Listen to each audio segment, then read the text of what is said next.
Selamat siang, saya Rehana Tresna Suciati dari kelas 11 PMS 1. Di sini saya akan melakukan sebuah praktikum mengenai penyaringan ginjal.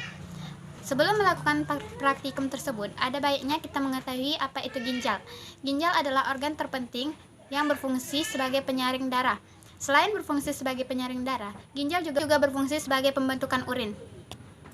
Setiap orang mempunyai sepasang ginjal, di mana apabila salah satunya mengalami kerusakan, maka orang tersebut tidak boleh melakukan pekerjaan berat. Karena apabila orang yang hidup dengan satu ginjal saja, itu akan memperberat kerja dari ginjal tersebut dalam proses penyaringan darah. Ginjal terletak di sepanjang dinding otot bagian belakang dari rongga perut. Ginjal memiliki bentuk seperti kacang dengan ukuran sekepalan tangan manusia. Ginjal dilengkapi oleh ureter, satu kantung kemih, dan uretra. Berikut ini adalah struktur dari ginjal. Yang pertama yaitu korteks. Korteks adalah bagian terluar dari rongga ginjal. Bagian tepi kapsul ginjal dikelilingi oleh kapsul ginjal dan jaringan lemak yang berfungsi untuk melindungi bagian dari ginjal. Yang kedua adalah madula. Madula adalah jaringan yang halus dan dalam. Madula berisi lengkung hele dan piramida ginjal, yaitu struktur yang terdapat nefron dan tubulus di dalamnya. Fungsi medula ini mengangkut cairan ke ginjal, yang kemudian bergerak menjauhi nefron menuju bagian yang di dalamnya terdapat pengumpulan dan pengeluaran. Yang ketiga adalah pelvis ginjal. Pelvis ginjal berbentuk seperti corong yang terdapat di bagian dalam dari ginjal. Ginjal mempunyai fungsi sebagai jalur keluarnya cairan dalam perjalanannya menuju kandung kemih. Di dalam pelvis ginjal terdapat pembuluh arteri yang mengangkut darah yang kaya oksigen dari jantung ke ginjal untuk proses filtrasi. Sedangkan vena ginjal membawa darah yang disaring oleh ginjal kembali lagi ke jantung. Setiap hari, sepasang ginjal kita menyaring darah sebanyak 120 sampai 150 liter darah untuk menghasilkan 1 sampai 2 liter urin. Oke, selanjutnya kita masuk ke bagian praktikum. Di sini ada botol, tepung,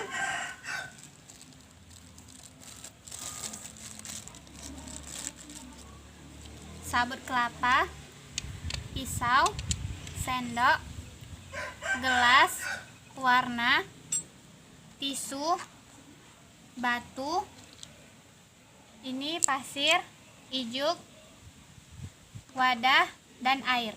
Bagian bawah dari botol dan tutupnya kita lubangkan seperti ini. Kita potong.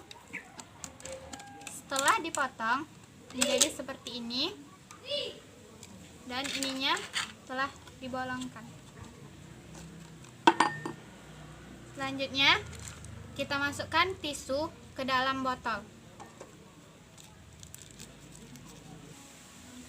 Masukkan 3 lembar tisu ke dalam botol.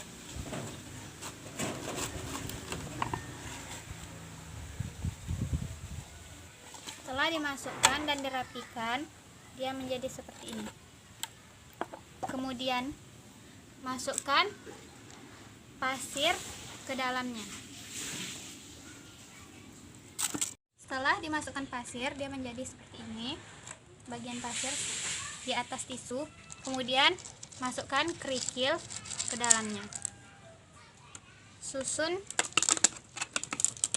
dan padatkan.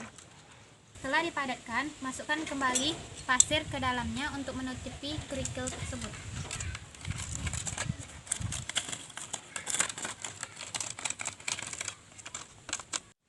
Setelah ditutupi oleh pasir lagi, kemudian kita masukkan sabut kelapa.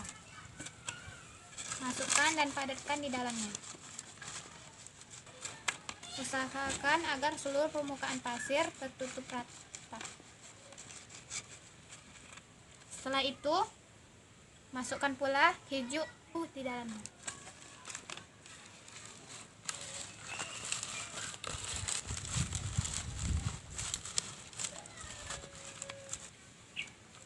Setelah ijuk dipadatkan, kemudian masukkan batu kerikil ke dalamnya.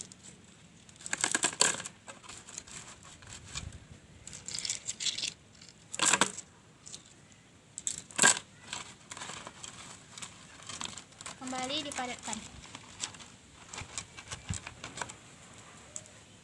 Selanjutnya, masukkan kembali tisu untuk menutupi bagian dari kerikil. Bisa digunakan 3-4 lembar. Di sini saya menggunakan 3 lembar saja. Masukkan tisu ke dalamnya untuk menutupi bagian kerikil tadi. Setelah alat penyaringan ini selesai, kita ketikkan dan buat cairan yang diumpamakan sebagai darah. Kita gunakan tepung, pewarna, dan air serta wadah. Masukkan 2 sendok tepung ke dalam wadah.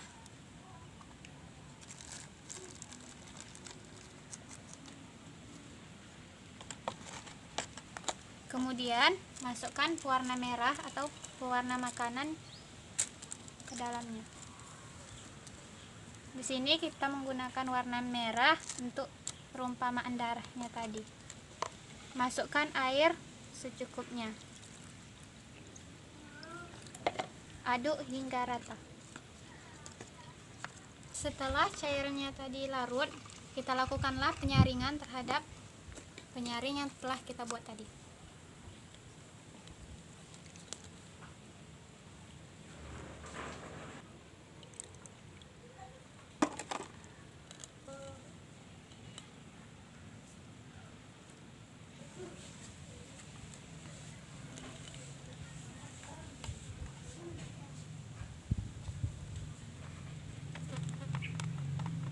Dapat kita lihat bagian darah yang sebelum disaring berwarna merah pekat, sedangkan yang sudah disaring berwarna merah jernih.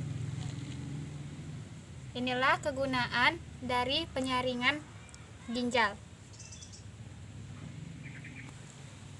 Sisa dari penyaringan darah inilah yang nantinya akan disebut dengan urin, yang akan ditampung di kandung kemih. Selanjutnya adalah bagian proses penyaringan ginjal terhadap darah. Yang pertama yaitu adalah proses tahapan filtrasi. Filtrasi pada penyaring ini yaitu adalah tisu, ijuk, dan sabut kelapa. Pada proses filtrasi ini yang dilakukan adalah penyaringan darah oleh glomerulus pada darah yang mengalir dari aorta melalui arteri ginjal menuju ke badan Malpighi. Kemudian zat sisa hasil penyaringan ini disebut urin primer yang berisi air, glukosa, garam, dan urea. Zat ini nantinya akan masuk dan disimpan sementara dalam kapsul Bowman. Yang kedua yaitu adalah proses reabsorpsi. Proses reabsorpsi ini adalah tahapan kedua dari penyaringan, yaitu setelah urin primer disimpan sementara di kapsul Bowman, kemudian menuju saluran pengepul. Dalam perjalanannya menuju saluran pengepul, proses pembentukan urin masuk ke dalam reabsorpsi tadi. Selanjutnya, tahap ketiga yaitu adalah augmentasi. Augmentasi yaitu adalah pengeluaran zat hasil urin sekunder yang dihasilkan oleh tubulus proksimal dan lengkung Hele yang akan mengalir menuju tubulus distal. Urin sekunder akan melalui pembuluh darah kapiler untuk melepaskan zat-zat tidak berguna lagi bagi tubuh. Tahap ketiga yaitu adalah batu dalam proses penyaringan sederhana ini. Pada proses inilah yang nantinya akan terbentuk urin yang sesungguhnya. Selanjutnya masuklah tahap keempat yaitu pembuangan. Urin yang sesungguhnya tadi kemudian ditampung oleh kandung kemih yang nantinya akan dikeluarkan. Ketika kandung kemih ini penuh dan memenuhi kapasitasnya, kemudian akan dikirim sinyal ke otak manusia dan memerintahkan seseorang itu untuk buang air kecil. Baik, jadi kesimpulannya adalah Dari rongga ginjal, proses pembentukan urin diakhiri dengan mengalirnya urin ke ureter menuju saluran kandung kemih. Kemudian masuklah urin ke kantong kemih. Apabila kantong kemih telah penuh dan telah cukup mengandung urin, maka dikirimlah sinyal ke otak manusia sehingga otak manusia itu merespon seseorang untuk melakukan buang air kecil. Urin dibuang melalui saluran pembuangan yang disebut dengan ureter. Sekian dari saya, lebih dan kurangnya saya mohon maaf. Selamat siang dan salam sejahtera untuk kita semua.